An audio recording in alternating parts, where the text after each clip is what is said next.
You're born underwater. No soft bed, no quiet room, no safety net, just a muddy river full of crocodiles, current and chaos. And here's the first test life throws at you. You either swim to the surface to take your first breath, or you drown before even seeing the sky. The catch? You're a hippopotamus, and you can't swim. Your legs are stubby. Your body is bloated. You don't float. You don't paddle. You sink like a stone, every time. But somehow, you bounce and push off the bottom until you break through the surface. And you breathe. The first heavy, shaky breath of a life that's about to get far worse. Chapter 2. Mom is tough, but not always enough. You stick close to your mother. Her body is a wall of muscle. 2,000 kilos of protection, and she's always alert. But even she has limits. If a male hippo catches a glimpse of you and suspects you aren't his, you become a target. He won't growl. He won't warn. He'll charge and bite and crush your tiny body with his jaws. And the worst part? Your mother won't always stop him. If she challenges the wrong bull, he'll kill both of you. So sometimes she just watches. She turns away, her eyes half shut, and lets nature run its cruel course. That's how your sibling died. That's how most baby hippos die. Not from lions, not from drought, but from other hippos. Chapter 3. The river is not your playground. It's a trap. You're in the water all day, not because it's fun, but because you have to be. Your skin is a biological curse. It dries, it cracks, it burns in the sun like paper on fire. You don't sweat, instead your skin leaks a thick red slime. Locals call it blood sweat, but it's really just sunscreen made by your own body. If you're out of the water too long, your skin blisters, then peels, then it splits open and invites infection. You die slowly, not from predators but from sunlight. The same sun that helps other animals grow destroys you. Chapter 4. When family becomes the enemy, you grow stronger, heavier, more aggressive. You learn that hippos don't really live in herds, they live in brutal dictatorships. One male, one territory, and everyone else obeys or bleeds.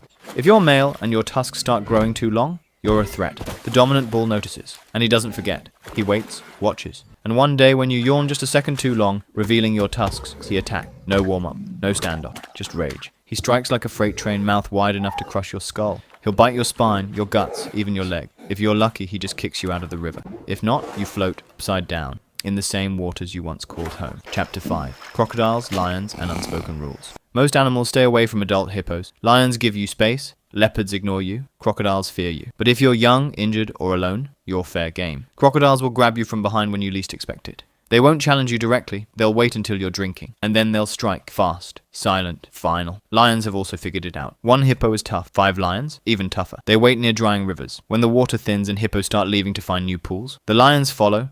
They don't even try to kill you at first. They just wear you down. One bite to the flank, another to the tail. Then they climb on your back like shadows, and before you know it, you're collapsed, panting, bleeding, still alive for now. Chapter 6. You're the villain in everyone else's story.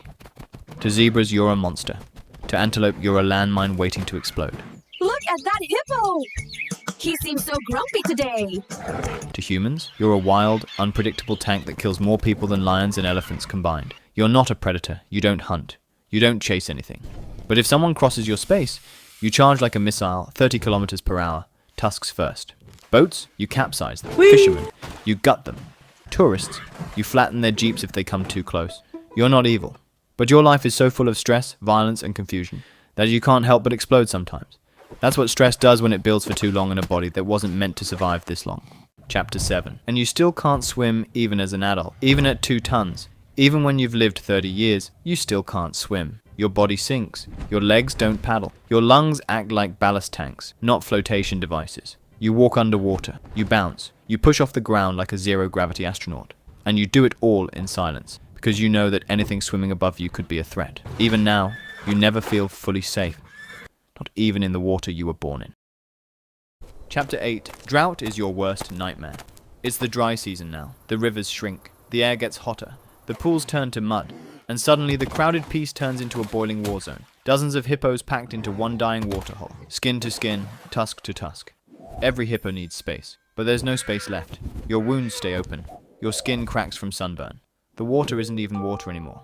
It's piss, blood, and rot.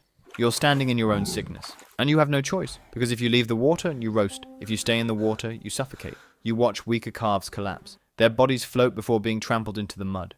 Their mothers cry out. Low moans no one answers. Even death gets no room here. Chapter 9. The night is for survival. Night is your only break. When the heat lifts, when your skin can breathe. But that's also when you have to walk. Miles and miles just to find grass. You're a grazer, not a hunter. You eat quietly. Alone. But the land is dry. The grass is sharp. Your feet blister. Hyenas laugh nearby. Lions roam silently. You keep your head low, not out of humility, but habit. Because even though you could crush any one of them with your bite, you're exhausted. And they know it. They watch you wobble in the dark, wait for a limp, wait for a stumble. That's how the old hippo 2 nights ago disappeared. You heard the scream. You didn't look back. You just kept walking. Chapter 10. Your teeth betray you. You have tusks. Big, curved, beautiful killing machine. But here's the part they don't tell you. They never stop growing. And you don't even use them for eating. You use them for fighting, for dominance, for slicing through your own kind.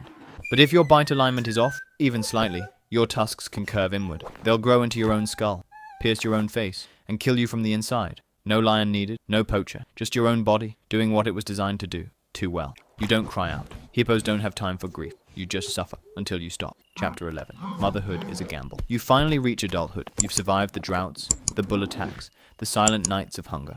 And now, for the first time, you're pregnant. Pregnancy lasts 8 months. You eat for 2. You move less. You grow heavier. And when the time comes, you go back to the same river you were born in. You give birth in the water. Your calf rises just like you did, gasping for air, blinking at the sky. And suddenly you're the wall. You're the only thing standing between your baby and a dozen threats. The dominant male, the dry heat, the shallow water. The crocodiles below, the lions above. But you can't protect forever. 1 second too late. One misstep. And your calf becomes just another red stain in the river. You grieve for a moment. Then, like your mother, you turn away. Because life doesn't stop for mourning. Chapter 12. Humans arrive, and nothing makes sense anymore. You were already fighting lions, now you're fighting machines. You hear buzzing in the air, drones, bright flashes at night, headlights, and thunder without clouds, gunfire. Poachers kill hippos for teeth, not meat, because your canines are ivory. It's just business. And ivory sells. Your death is silent, your meat left behind, not because you're hated, but because you're valuable. Villagers shoot you for destroying crops. Tourists take selfies with your bloated body. Children throw rocks. Boats chase your babies. You don't understand any of it. You just keep walking through a world that wasn't built for you anymore. Chapter 13. Old age is not gentle. There's no such thing as a peaceful retirement in the wild. Your joints ache, your skin is thinner, your reactions slower. Your teeth have worn down from years of grinding grass. Now eating hurts. So you eat less, you lose weight, your bones start showing, you cough more, you grunt more. You spend most of the day lying in shallow water, blinking at the sun, waiting.